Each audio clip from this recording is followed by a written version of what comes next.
నాగేశ్వర గారు కూడా మీడియా ఉంది కదా, ఆయన కూడా ఫోటో తీసుకుంటారు. అది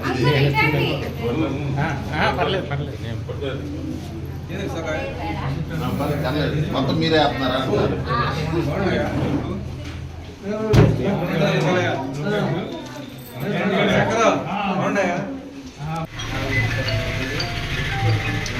విజ్ఞానాన్ని పెంచుకోవడానికి కోసం పేపర్ల ద్వారా కానీ బుక్స్ ద్వారా కానీ లైబ్రరీలో బుక్స్ కూడా ఉన్నాయి అనుకుంటాను.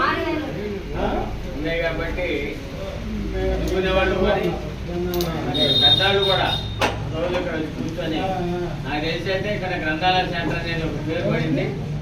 మరి పెద్దవాళ్ళందరూ వచ్చి పేపర్లో చూసుకుంటూ కూర్చుంటున్నారు. ఇది మాకు ఎంతో సంతోషంగా ఉంది.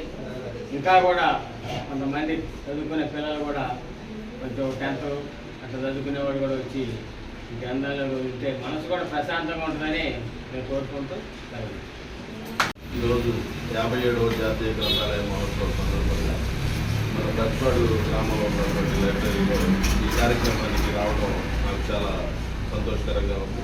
ఇక్కడ మేము చిన్నప్పటి నుంచి కూడా ఇక్కడ బుక్స్ ఎప్పుడు అవైలబుల్స్లో ఉండేవి. అంటే జ్ఞానాన్ని పెంపొందించుకోవడానికి కానీ, మనకి తెలియని విషయాలు తెలుసుకోవడానికి, రోజు న్యూస్ పేపర్ రీడింగ్ కానీ ఇది మన గ్రామంలో ఉండటం, చాలా గ్రామాల్లో లేనటువంటి ఫెసిలిటీ మన గ్రామంలో ఉంది.